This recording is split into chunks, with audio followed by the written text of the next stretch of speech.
Hi, welcome back.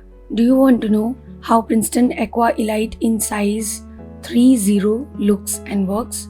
Come, let's unbox and review this brush. I ordered this from Amazon. The package reached me safe and sound and on time. Let's open it. Quite safely packed. Inside this delivery box, there is a bill, an information slip and brush wrapped in a bubble wrap. Brush is okay, further packed in a plastic packaging. Good delivery from Amazon. Size 30 in series means 3 times smaller to size 0, and yes, it is precisely smaller to the size 0. I have a number of brushes with thin and sharp tip, but I was still struggling with the detailing part, so I have ordered it to get fine detailing in my artworks. The handle is of a good size and the shape is ergonomic. Let's take a good look at the brush. Handle is wooden short handle in matte finish and hairs are synthetic. I couldn't find about ferrule anywhere, even on the official website, but it looks like it is of stainless steel. This brush has a perfect finish.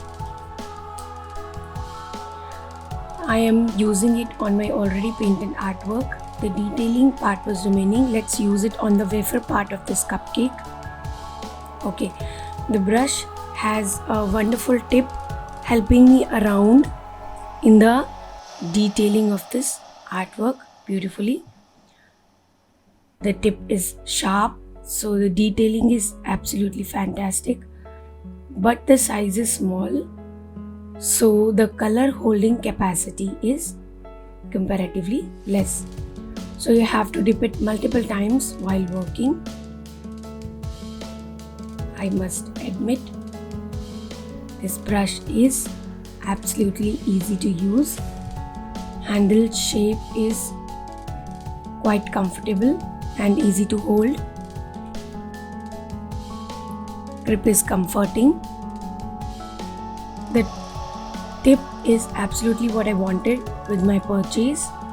Now let's detail the cup part of this artwork. The shadow part of the cupcake is remaining. Let's do it with this brush. I have to dip the brush in color each time, but it has a good snap on the paper.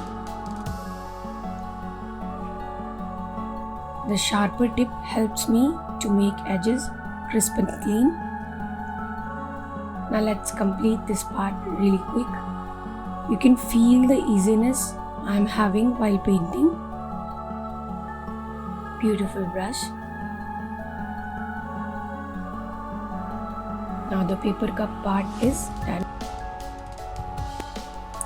Let's have one more layer on the wafer part of this cupcake. The grid and the biscuit have smaller shadows all over it. So let's try to do it with this brush. Absolutely fantastic for this work. If you are searching for a fine tip brush, your search ends here. A highly recommended brush from me. Please note that this is not an endorsement. If you like the video, please hit the like button and subscribe to my channel. It helps me to work even better. Thanks for watching, guys. See you in the next video.